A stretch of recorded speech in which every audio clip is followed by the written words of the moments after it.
இன்னைக்கு நாம பார்க்கக்கூடிய தலைப்பு கீழ்நோக்கு பார்வையா மேல் நோக்கு பார்வையா. வேதம் இவ்வாறாக சொல்லுகிறது, பூமியில் உள்ளவைகளை அல்ல மேலானவைகளையே நாடுங்கள்.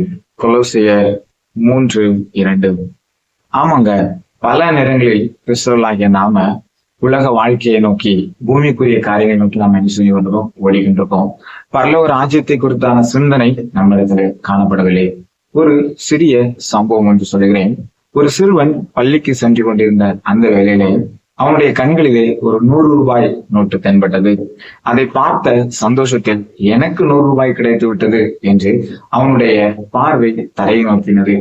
தரையை பார்த்து கொண்டு நடந்து சென்றான். 1 வருடம் அல்ல, 2 வருடம் அல்ல, 60 ஆண்டுகள் அவன் அப்படியே நடந்து சென்று கழித்தான்.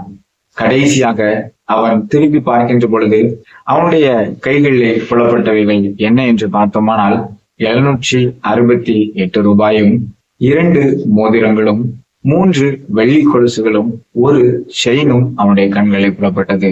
ஆனால் அவன் இழந்த காரியங்களை நாம் கவனித்தோமாகில் அநேக சூரிய உதயங்கள், அநேக நட்சத்திரங்கள், அநேக நிலவுகள், அநேக சிறுபிள்ளைகளின் சிரிப்புகள், பல ஆயிரக்கணக்கான மக்களின் செயல்பாடுகள், இவைகள் மாத்திரமல்லாது இயற்கை சீற்றங்களை அவன் கவனிக்க மறந்து போனான். பெரியமானவர்களில் இதே போலதான் நம்முடைய வாழ்க்கையிலும் நம்ம அநேக சூழ்நிலைகளை உலக வாழ்க்கையை குறித்து யோசித்துக் கொண்டிருக்கிறோம்.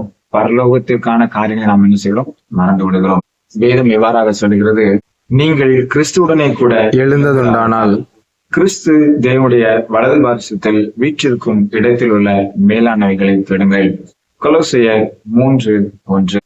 இன்னொரு சிறிய காரியம், நாம் பன்றியை பார்த்திருப்போம். அது வாழ்நாள் முழுவதும் தரையை நோக்கியே நடந்து கொண்டிருக்கும். கடைசியாக தன்னுடைய மரண தருவாயிலை, அதாவது கசாப்பு கடைக்கு செல்கின்ற அந்த நேரத்தில் மாத்திரம்தான் அதை தலைகீழாக கெட்டி கொண்டு போவார்கள்.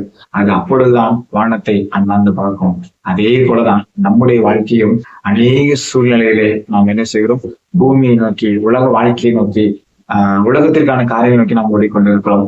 பரலோக ராஜ்யத்திற்கான காரியம் நாம் மறந்து விடுகிறோம். நாம் சற்று சிந்தித்து பார்ப்போம். பூமியின் பார்வை ஆத்துமாவை பாதிக்கும், உன்னதத்தின் பார்வை ஆத்துமாவை உயிர்ப்பிக்கும். கர்த்தர் உங்களை ஆசீர்வதிப்பாராக. ஆமென்.